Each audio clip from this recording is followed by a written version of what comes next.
Emma lost two babies, not to illness, not to accidents.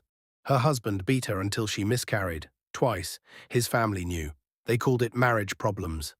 For 5 years she had nothing, no job, no money, no phone he didn't monitor. She believed him when he said she was worthless, until one hospital visit changed everything. She ran into someone from her past, someone who didn't look at her like she was small. Months later, at their anniversary dinner, Daniel slapped her in front of everyone, dragged her to the door, threw her into the rain. "You're nothing without me. You have nothing." She didn't cry this time, because what Daniel didn't know was that the car pulling up behind him belonged to the only woman who could end his career with a single signature. For 5 years, the world saw perfection.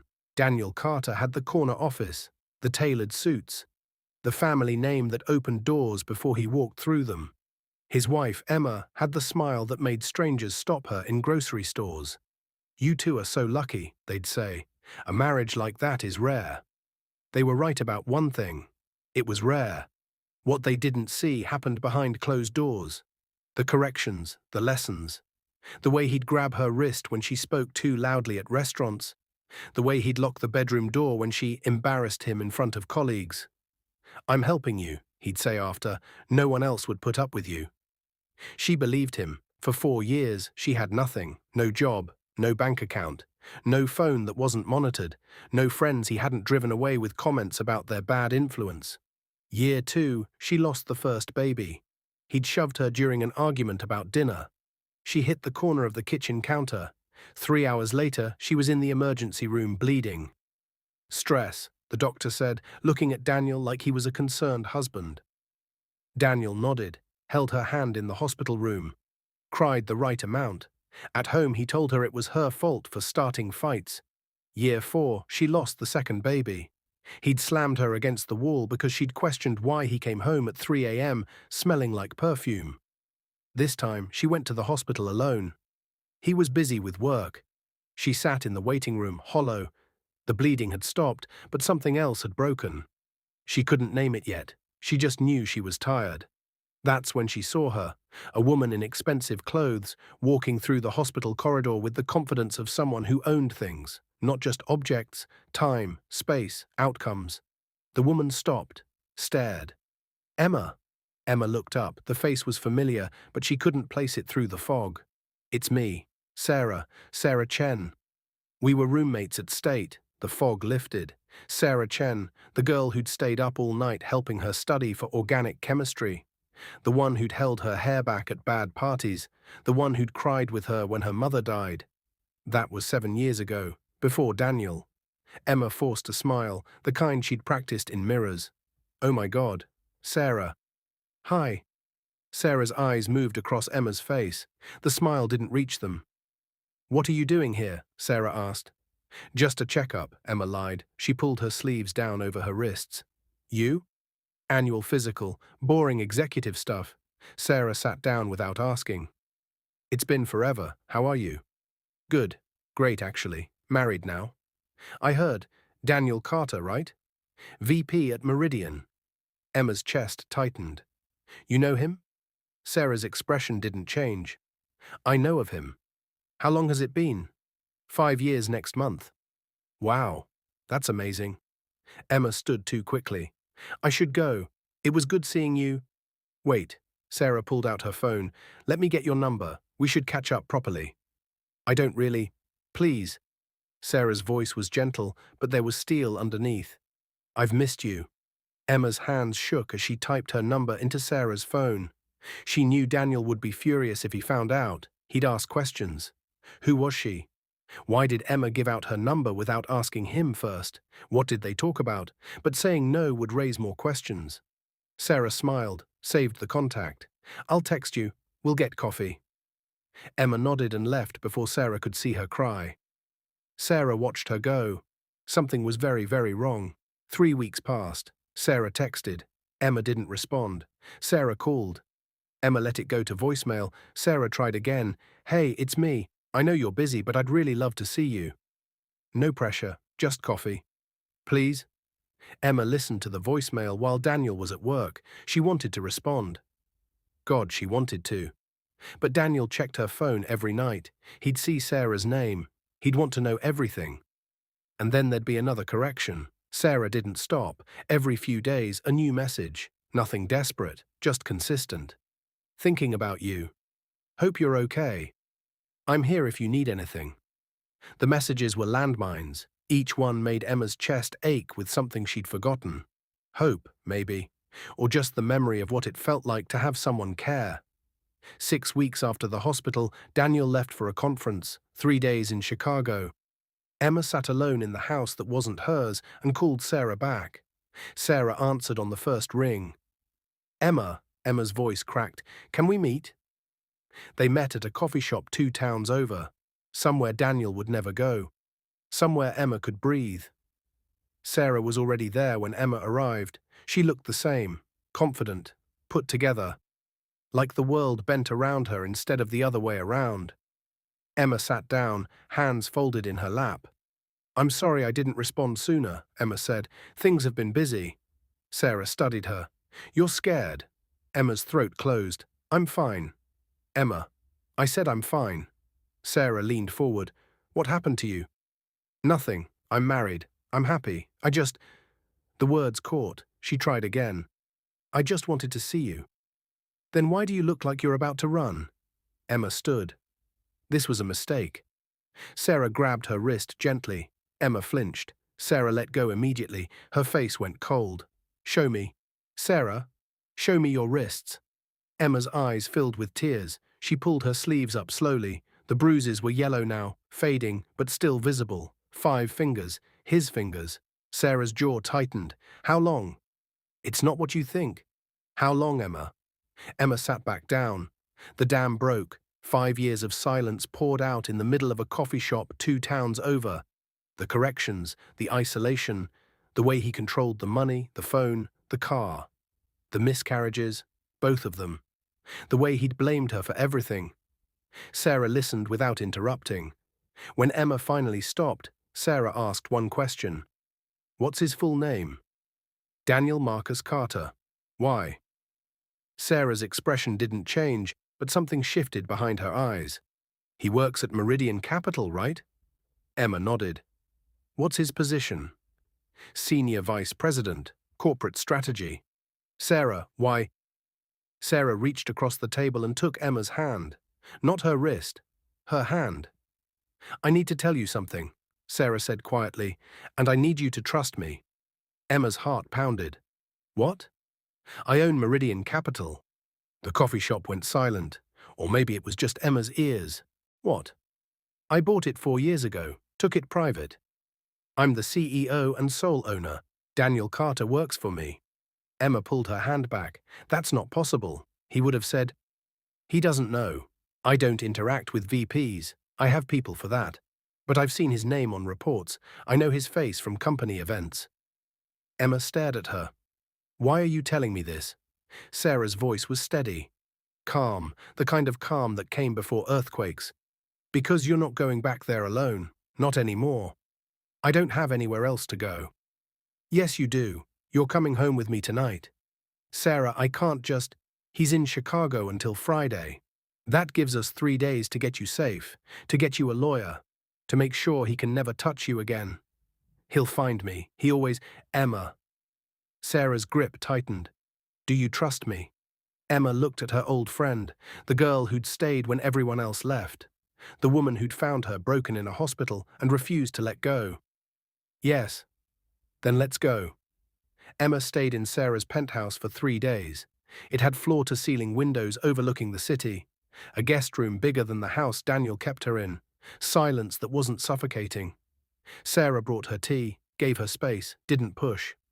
On the second day, Sarah brought someone else. Emma, this is Catherine Ross. She's the best family law attorney in the state. Catherine had grey hair and the eyes of someone who'd seen everything twice. She shook Emma's hand gently. Sarah told me what you've been through, Catherine said. I'm going to help you get out safely, but I need you to tell me everything. And I need you to be honest about how afraid you are. Emma told her everything again. Catherine took notes, asked questions, never looked shocked, never looked pitying. When Emma finished, Catherine closed her notebook. Here's what we're going to do, Catherine said. We're going to file for divorce, a restraining order, and press criminal charges for assault. We have the hospital records from both miscarriages. We have your testimony. If you're willing, we'll document any current injuries. Emma's hands shook. He'll destroy me. No, Catherine said quietly. He won't, because we're going to destroy him first. Over the next 6 months, Emma lived 2 lives. During the day, she went home, played the role, smiled when Daniel walked through the door, cooked his meals, let him correct her.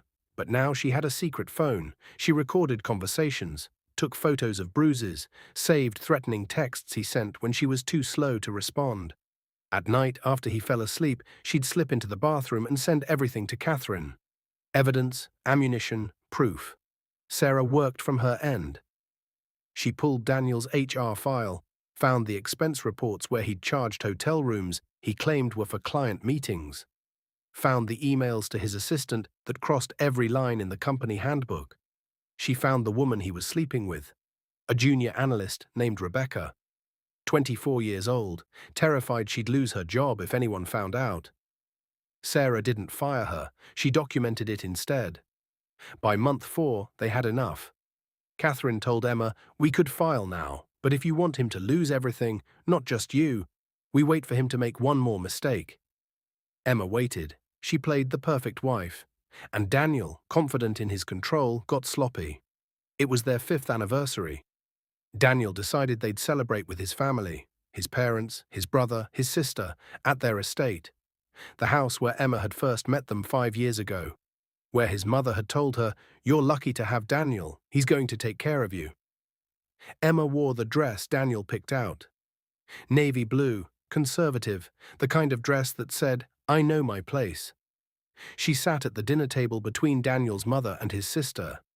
Daniel sat at the head of the table, his father at the other end. The conversation flowed like expensive wine. Business, politics, the new yacht Daniel's father just bought. Emma stayed quiet. She always stayed quiet at these dinners. But tonight was different.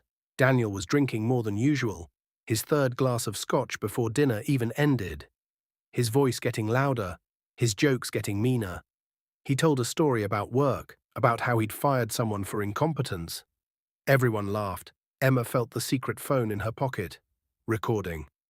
Daniel's mother turned to Emma. "You're so quiet tonight, dear. Is everything all right?" Emma smiled. "I'm fine, just tired." Daniel's voice cut across the table. "She's always tired. I keep telling her she needs to take vitamins or something." His brother laughed. "Maybe she's pregnant." The table went still. Emma's hands clenched under the table. Daniel's face darkened. "She's not." His sister tried to lighten the mood. "Well, there's still time. I said she's not." Daniel drained his scotch. "She can't seem to keep one." Emma's chest tightened. His mother looked uncomfortable. "Daniel, maybe we should—" "What?" Daniel looked at Emma. "I'm just being honest. 5 years, 2 pregnancies, 0 kids. At some point you have to wonder if it's her." Emma's voice was barely a whisper. "You know why?" The table went silent. Daniel leaned forward. "What did you say?" Emma looked up, met his eyes. "You know why I lost them." His face went red. "Excuse me?" "Both times. You know why?" His father cleared his throat. "Maybe we should move to the living room." Daniel stood up, pointed at Emma. "Don't you dare blame me for your failures." Emma's voice stayed calm, the kind of calm that comes from having nothing left to lose. "I'm not blaming you, I'm stating facts." The slap echoed through the dining room. Emma's head snapped to the side, her cheek burned, the table froze. Daniel's mother gasped, his sister covered her mouth, his father just stared. Daniel grabbed Emma's arm, yanked her out of the chair. "We're leaving." Emma didn't resist, she'd learned not to. He dragged her through the house, past the portraits of his ancestors, past the staff who looked away. He threw open the front door. It was raining. Cold, February rain that felt like needles. "You want to embarrass me?" Daniel's voice was shaking with rage. "In front of my family." "I didn't." He shoved her. She stumbled down the steps, landed on her knees on the driveway. "You're nothing without me." Daniel stood in the doorway, backlit by the house. "You have nothing. No money, no family, no friends. You're pathetic. Emma stayed on her knees, rain soaking through her dress. Go ahead, Daniel said. Leave, see how far you get, see who takes you in. She didn't move. That's what I thought. He started to close the door. Emma pulled the phone from her pocket, dialed. Daniel stopped. Who are you calling? She didn't answer. The phone rang once. Sarah picked up. Emma. Emma's voice was steady. It's done. I'm on my way. Daniel stared. Who was that? Emma stood up slowly. Water dripped from her hair, blood from her lip where his ring had cut her. You said I had nothing, Emma said quietly. You were wrong. Daniel laughed. You're calling a shelter. Good luck. Headlights appeared at the end of the driveway, a black Mercedes. Executive model, the kind that cost more than Daniel made in 2 years. It stopped in front of Emma. The driver's window rolled down. Sarah looked at Daniel through the rain, then at Emma. Get in. Emma climbed into the passenger seat. Sarah handed her a towel, looked back at Daniel, still standing in the doorway. I'll see you Monday, Mr. Carter. Daniel squinted. Do I know you? Sarah smiled. It wasn't kind. Not yet. She rolled up the window and drove away. Daniel stood in the rain, watching the taillights disappear. Something cold settled in his chest. But he shook it off. She'd be back. They always came back. Emma woke up in Sarah's guest room. She'd forgotten what silence sounded like, not the silence of holding your breath waiting for footsteps. The silence of safety, of doors you could lock from the inside, of windows you could open without permission. Sarah knocked softly. I made coffee. They sat in the kitchen, floor-to-ceiling windows overlooking the city. The sun was rising. Monday morning. Emma's face was swollen on one side, her lips split. Her knees scraped from the driveway. Sarah slid a phone across the table, new, untraceable. This one's yours. Only Catherine and I have the number. Emma picked it up. What happens now? Now? Sarah sipped her coffee. Now we wait. For what? For him to make it worse. Daniel woke up with a headache. The scotch, the fight, the rain. He rolled over. Emma's side of the bed was empty. Good. She was probably downstairs making breakfast, ready to apologize. He checked his phone. 7 a.m. He had a meeting at 9. He showered, dressed, went downstairs. The kitchen was empty. Emma? No answer. He checked the guest room, the bathroom, the basement. Nothing. He called her phone, straight to voicemail. A flicker of worry crossed his face, then irritation. She was being dramatic, staying at a friend's house to teach him a lesson. Fine. Let her sulk. He'd deal with it tonight. He grabbed his keys and went to work. Meridian Capital occupied 4 floors of a glass tower downtown. Daniel's office was on the 3rd floor, corner view, mahogany desk, the kind of space that said, I matter. He walked through the lobby, nodded at security, took the elevator up. His assistant, Claire, was already at her desk. Morning, Mr. Carter. Morning. Any messages? Just the usual. Your 9 o'clock is confirmed. He went into his office, closed the door, sat down at his desk. His computer screen lit up. One new email. From CEO Office. Subject, confidential, immediate response required. His stomach dropped. The CEO never emailed VPS directly. He opened it. Mr. Carter, effective immediately, you are required to respond to the following settlement proposal. Terms: 1. Sign the attached divorce agreement without contest. 2. Submit your resignation with severance intact. 3. Maintain complete silence regarding all parties involved. Failure to comply within 24 hours will result in alternative action. Attached: legal documentation, evidence files. Regards, Sarah Chen, CEO, Meridian Capital. Daniel stared at the screen. Sarah Chen, the CEO. He'd never met her, never even seen her. She was a ghost at the top of the building, the kind of boss who existed only in board reports and shareholder calls. He opened the attachments, divorce papers, photos. His stomach turned. Photos of Emma, bruises, hospital bracelets, medical reports, recordings. His own voice. You're nothing without me. Expense reports, hotel charges, emails to Rebecca. His hands shook. This was a bluff, It had to be. Some lawyer Emma found was using the CEO's name to scare him. He forwarded the email to his work friends. Subject: check this out. Some lawyers trying to scare me with fake CEO emails. Emma must be desperate, lol. 3 responses came within minutes. Dude, that's insane. What a psycho. Lawyer's gonna get disbarred for impersonating a CEO. Daniel deleted the email, blocked the sender, went to his 9 o'clock meeting. 4 floors above him, Sarah sat in her office. She watched the digital read receipt. Email opened, 8:47 a.m. Email deleted, 8:52 a.m. She leaned back in her chair. Predictable. Her phone buzzed. Catherine. He deleted it. I know, Sarah said. Do we move? Not yet. Let him feel safe for one more day. She hung up, opened Daniel's HR file on her second monitor. Expense report from November. Client dinner, $847. She cross-referenced the credit card statement. The charge was for a hotel room, not a restaurant. The room was booked under his corporate card. Company policy was explicit. Personal use of corporate cards was grounds for immediate termination. She made a note, opened his email archive, found the thread with Rebecca. Daniel, meet me at the Excelsior, room 412. Tell no one. Rebecca, I don't think this is a good idea.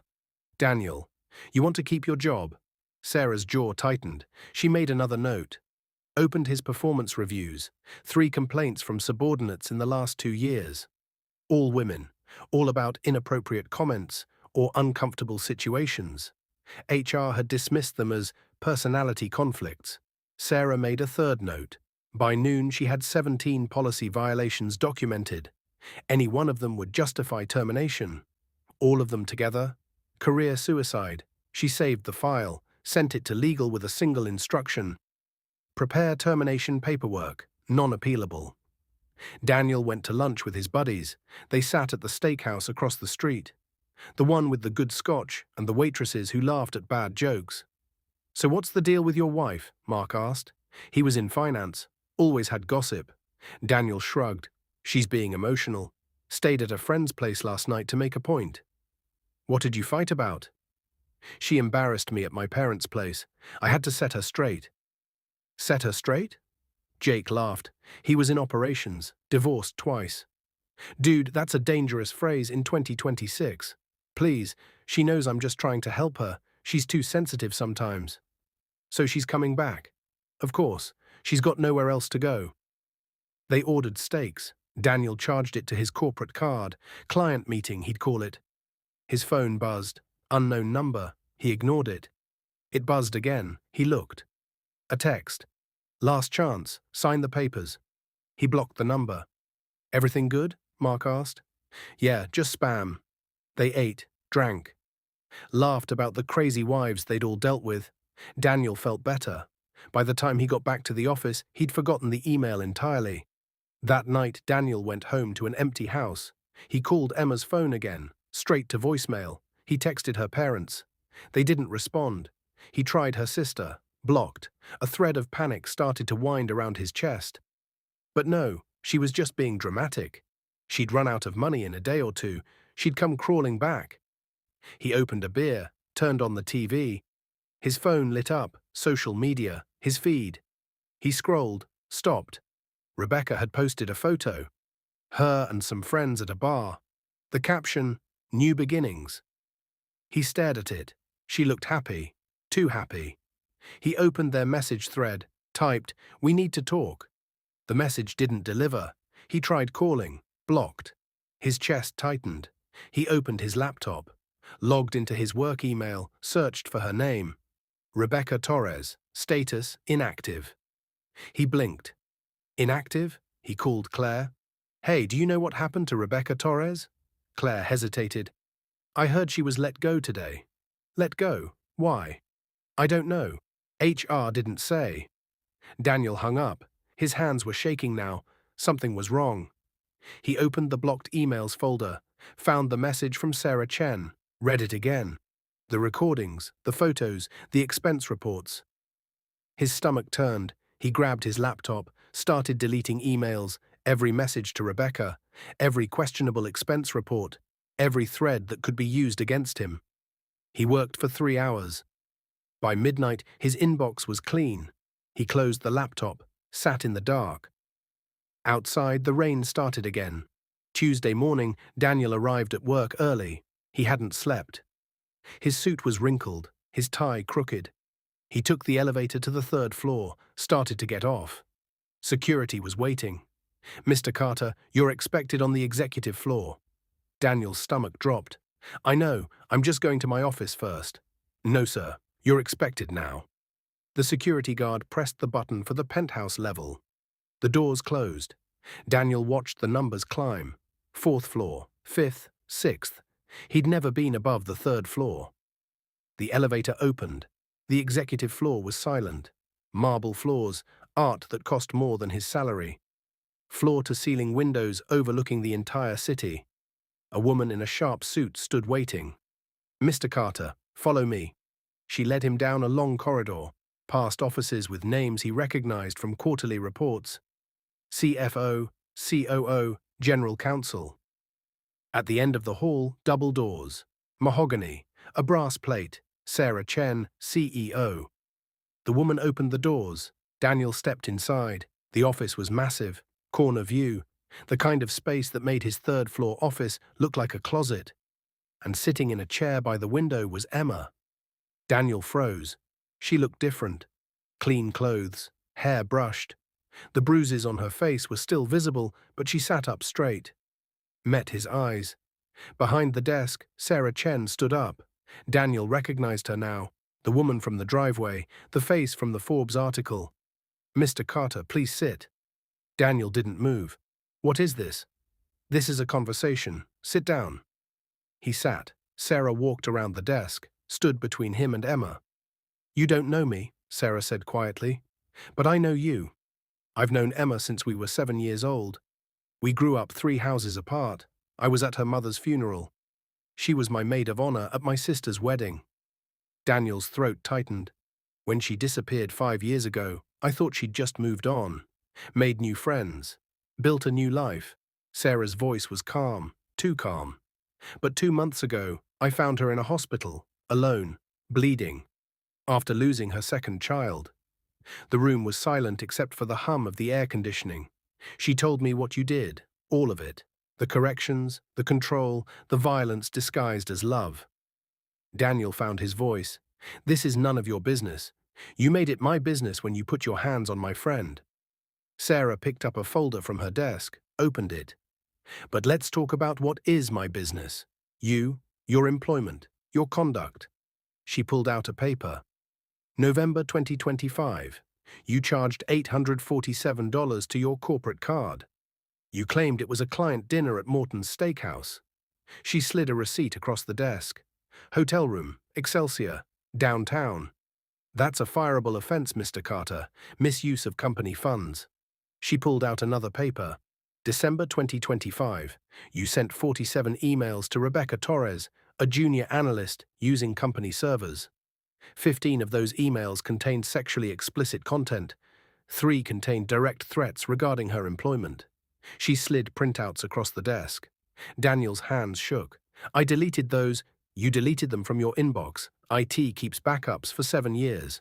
Company policy." Another paper. January 2026. 3 female employees filed complaints about your conduct. Inappropriate comments. Unwanted touching. HR dismissed them as personality conflicts. She looked up. "I didn't." Daniel's company badge slipped from his fingers, clattered to the floor. "Any one of these violations would be grounds for termination. All of them together?" Sarah closed the folder. "Career suicide." Daniel tried to stand. His knees buckled. He grabbed the desk. Sarah's voice stayed level. "But that's not why you're here." She pulled out another folder. Medical records, hospital bracelets, photos. "You beat my friend until she lost 2 children. You isolated her, controlled her, broke her down until she believed she was nothing." She spread the photos across the desk. Bruises, split lips, Emma's hollow eyes in a hospital bed. "Last Sunday, you slapped her in front of your family. You threw her into the rain. You told her she was nothing." Sarah leaned forward. "You were wrong." Her voice dropped, prophetic. Cold. Effective immediately, your employment with Meridian Capital is terminated. For cause, no severance, no references. Your non-compete clause is enforced for 3 years. You are prohibited from working in corporate finance anywhere in this country. A coffee mug fell off the desk, shattered. Daniel tried to speak. Nothing came out. Sarah continued, I've personally contacted every CEO in this industry. Your name is blacklisted. Goldman Sachs, Morgan Stanley, JP Morgan, BlackRock. They all know what you did. They all know who you are. She walked to the window, looked out at the city. I've frozen your accounts pending investigation for fraud. The IRS has been notified of discrepancies in your tax filings related to unreported income from company expenses. She turned back. Your car was a company lease. It's been repossessed. Your country club membership was a company benefit. Revoked. Your health insurance ends today. Daniel's face was white. The house you kept my friend in? Sarah's voice was ice. I bought it 6 months ago through a trust. It's in Emma's name now. You have 24 hours to remove your personal belongings. Security will supervise. She opened another folder. The police have the hospital records from both miscarriages. Witnesses from Sunday's dinner have given statements. Emma has recordings of you threatening her, photos documenting years of abuse. She slid the final paper across the desk. A restraining order has been filed. You're prohibited from contacting Emma, from coming within 500 feet of her, from contacting her family, her friends, or anyone associated with her. Sarah sat on the edge of her desk, looked down at him. Criminal charges are pending. The DA is reviewing evidence for 2 counts of assault causing miscarriage. That's a felony in this state. You're looking at 5 to 10 years per count. Daniel's breathing was shallow, rapid. Your parents received copies of the medical files this morning. Your brother, your sister, everyone who watched you slap her and said nothing. She paused. Let it sink in. Your affair partner was terminated yesterday. She's cooperating with HR's investigation. She's given testimony about the coercion, the threats, the abuse of power. Sarah stood up. You told Emma she had nothing. You were right about one thing. She had nothing you could take away. But everything you had, your job, your reputation, your freedom, your family, your future. She walked to the door, opened it. Security was waiting. All of it belonged to someone else, and now it's gone. Daniel stayed frozen in the chair. Sarah looked at Emma. Emma stood slowly, walked to the desk, looked down at Daniel. When she spoke, her voice was steady, clear. You told me I was nothing without you. She paused. You were wrong. I was always something. You were just too small to see it. She turned and walked out. Sarah watched Daniel for one more moment. Security will escort you out. If you contact Emma, if you come near her, if you so much as Google her name, I will make the criminal charges federal. Do you understand? Daniel managed a nod. One more thing. Sarah's voice was quiet now, almost gentle. You said she had no one, that no one would take her in, that she was alone. She smiled. It wasn't kind. You were wrong about that too. She left. The security guard stepped into the office. Mr. Carter, let's go. They walked him through the executive floor, past the offices where people looked away, past the assistants who suddenly found their computers very interesting, into the elevator, down to the 3rd floor, his floor. The doors opened, his colleagues were there. In the hallway, at their desks, by the coffee machine. They all stopped, watched, as security escorted Daniel Carter, Senior Vice President of Corporate Strategy, to his office to collect his personal items. Claire, his assistant, was already packing his desk. Box of tissues, photo frames, the stress ball shaped like a golf ball. She didn't look at him. You have 10 minutes, the security guard said. Daniel picked up the box. His hands were shaking so badly he almost dropped it. Mark appeared in the doorway. Dude, what's happening? I've been terminated. What? Why? Policy violations. Mark's face changed. Understanding. The Rebecca thing? Daniel didn't answer. Shit, man, I need to go. He walked past Mark, past Jake, past everyone he'd had lunch with yesterday. Their faces told him they already knew. Rebecca, the emails, the abuse of company resources. By tomorrow, they'd know the rest. The elevator doors closed. He rode down to the lobby alone, walked past security, past the marble floors, past the fountain in the entrance where he'd stood so many times, feeling important. Outside, the sun was too bright. He looked for his car, then remembered. Repossessed. He called an Uber. The driver was quiet. Daniel sat in the back, holding the box. Photos, a stapler, the coffee mug that said, "World's Best VP," everything he'd thought mattered. The driver dropped him at the hotel. Daniel went inside, up to his room, sat on the bed. His phone buzzed. Email, from HR, official notice of termination. He opened it, 8 pages, single-spaced, every policy violation documented, every email, every expense report, every complaint.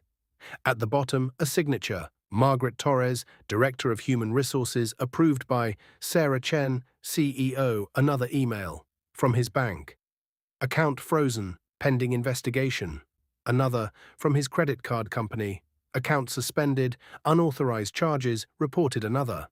From his country club, membership revoked, effective immediately another. From his lawyer, the one he'd called yesterday. Conflict of interest, cannot represent. The lawyer was already representing someone else, someone in this case. Daniel's phone rang.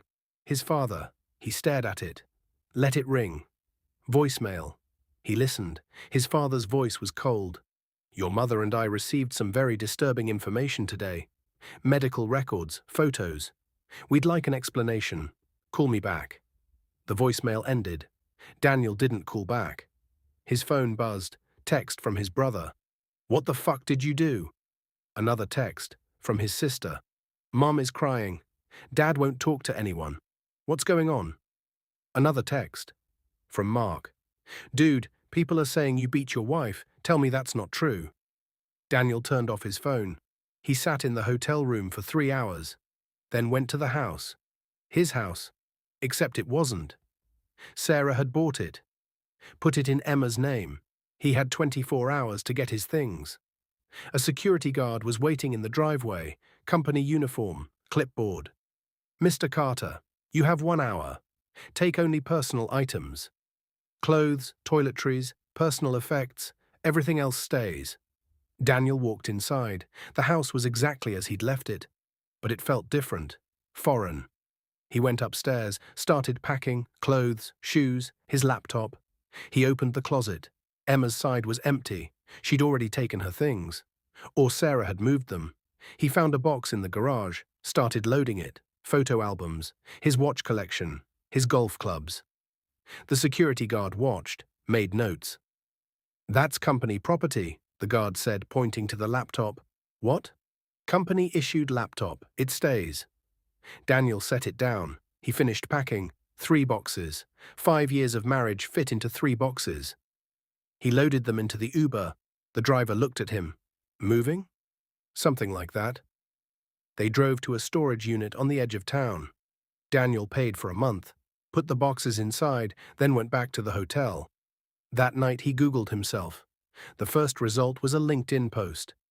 From Rebecca Torres. "Grateful for the courage to speak up. Grateful for the support I've received. To anyone experiencing workplace harassment. You're not alone. There are people who will believe you." 300 likes, 50 comments, most of them from Meridian Capital employees. "So proud of you. Thank you for being brave. We believe you." Daniel scrolled down. Another post, from someone he didn't recognize. A reshare of an article, local news. Meridian Capital executive terminated amid abuse allegations. Daniel Carter, 34, former senior vice president at Meridian Capital, was terminated this week following an internal investigation into workplace misconduct and domestic violence allegations. CEO Sarah Chen confirmed the termination was for cause and involved multiple policy violations. Carter's wife, Emma Carter, has filed for divorce and obtained a restraining order.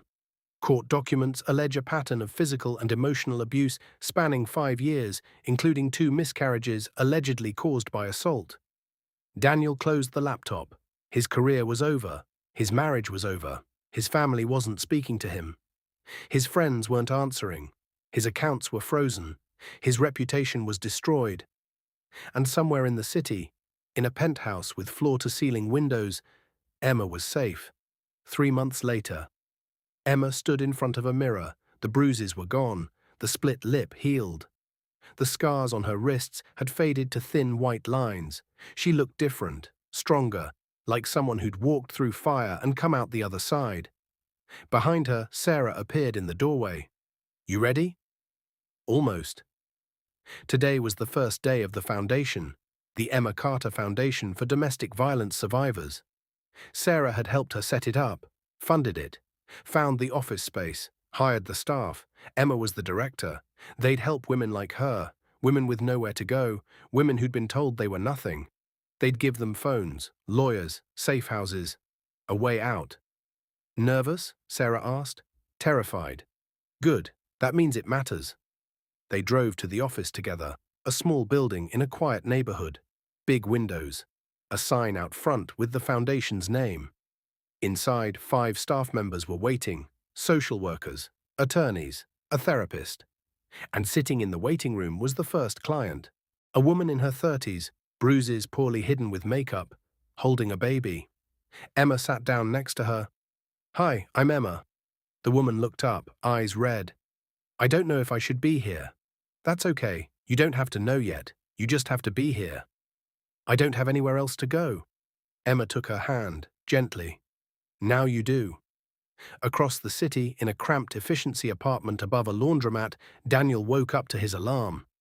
4:30 a.m. He worked the night shift at a distribution warehouse 2 states over. Loading trucks, stacking boxes, minimum wage. He'd left the city 3 weeks ago. Couldn't afford to stay. Couldn't find work. Every application came back the same, position filled. His name was poison. He got dressed in the dark, drove to work in a 15-year-old Honda he'd bought for $800 cash. The warehouse was cold, fluorescent lights, the smell of cardboard and diesel. His supervisor was 23, called him old man. Daniel loaded trucks until noon. His back hurt, his hands were calloused. His college degree sat in a storage unit collecting dust. On his lunch break, he checked his phone. An email from his lawyer. The divorce was finalized. Emma got everything. The house, the savings, the furniture. He got nothing. The restraining order was permanent. Criminal charges were dropped after he agreed to probation and mandatory counseling. He was lucky, the lawyer said. He could have gone to prison. Daniel deleted the email, another email. From his sister. "Dad had a heart attack. He's okay, but he's asking for you. Mum won't let you visit. I'm sorry." Daniel stared at it for a long time, then closed his phone. That night, Daniel sat in his apartment. 1 room, a mattress on the floor, a microwave, no TV. He thought about the office, the corner view, the mahogany desk. He thought about the house, the silence, the control. He thought about Emma in the rain. "You're nothing without me." He'd been so sure. She'd had nothing. No money, no friends, no options. But she'd had something he never understood. She'd had Sarah, not just a friend, a person who remembered Emma's worth when Emma had forgotten it herself. Daniel had no one. His colleagues didn't answer his calls. His family had cut him off. His brother sent checks sometimes, but they never spoke. He'd built his life on power, on control, on making people smaller so he could feel big. And when it all collapsed, there was nothing underneath. No foundation, no friends. No one who cared enough to pull him out. He sat in the dark and realized something. Emma hadn't destroyed him. He'd destroyed himself. She'd just stopped catching him when he fell. 6 months after the termination, Emma stood on a stage, a fundraiser for the foundation, 200 people in a hotel ballroom, donors, supporters, survivors. Sarah sat in the front row. Emma cleared her throat, looked out at the crowd. "My name is Emma Carter, and 6 months ago I had nothing." The room went silent. "I had no money, no job, no home I could call my own. I'd lost 2 children to violence. I'd been told I was worthless so many times I believed it." She paused, "But I had one thing. A friend who refused to let me disappear. A friend who saw me broken in a hospital and said, "Not anymore." She looked at Sarah. This foundation exists because Sarah Chen taught me something. You don't need everything to start over. You just need one person who believes you're worth saving. The crowd applauded. Emma continued. In the last 6 months, we've helped 43 women leave abusive situations. We've provided housing, legal support, therapy, safety. Her voice strengthened. We've given them what I was given: a phone, a door they can lock, a person who says, "You're not nothing, you never were." She held up a photo. This is Maria. She came to us 3 months ago with 2 kids and $17 to her name. Today she has a job, an apartment, a restraining order, a future. Another photo. This is Lauren. She'd been told she was crazy for 10 years. We helped her realize she wasn't crazy. She was being gaslighted. Today she's in school, studying law. Emma set down the photos. These women didn't need someone to save them. They needed someone to give them the tools to save themselves. That's what we do. The applause was louder now. Emma looked out at the crowd. If you're listening to this and you're scared, if you're isolated, if someone has convinced you that you're nothing without them, I need you to hear this. Her voice carried across the room. You are not nothing. You are not alone. And there are people who will fight for you when you're too tired to fight for yourself. She stepped back from the microphone. The crowd stood. Ovation. Sarah stood with them, tears in her eyes.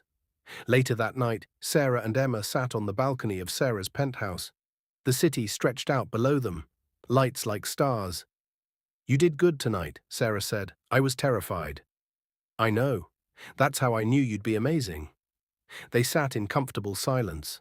Emma looked at her friend. Thank you. For what?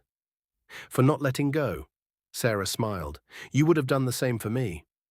I don't know if I would have had the power. Yes, you would. Power isn't about money or titles, Em. It's about deciding someone matters and refusing to let the world tell you otherwise. Emma looked back at the city. He's out there somewhere. Daniel. I know. Do you think he's okay? Sarah considered this. I think he's exactly where he put himself. And I think that's the only place he could learn who he really is. That sounds harsh. Maybe. But mercy isn't letting someone avoid consequences. Mercy is hoping they learn from them. Emma nodded. Do you think he will? Learn. I don't know. But that's not your problem anymore. They sat in the silence. What happens now? Emma asked. Now? Sarah handed her a glass of wine. Now you keep building. You keep helping. You keep being the person you forgot you were. And you? I'll be right here. Just like I was 7 years ago. Just like I'll be 7 years from now. Emma smiled, took a sip of wine. Below them, the city hummed. Somewhere in that city, Daniel sat in his apartment thinking about what he'd lost. Somewhere in that city, Maria tucked her kids into bed in their own apartment for the first time in years. Somewhere in that city, Lauren studied for her LSATs with a future stretching out ahead of her. And in a penthouse with floor-to-ceiling windows, 2 friends sat together. One who'd forgotten her worth, one who'd remembered it for her, until she could remember it herself. Emma rebuilt from ashes he thought he'd scattered. Daniel fell from a tower he thought was unshakable. She'd been told she had nothing. He'd believed he had everything. They were both wrong. She had the one thing that mattered, a friend who saw her worth when the world only saw his power. He had the one thing that destroys, the belief that he could make someone smaller to feel bigger. In the end, she didn't destroy him. She just stopped holding him up. And without someone beneath him to stand on, he had nowhere to go but down.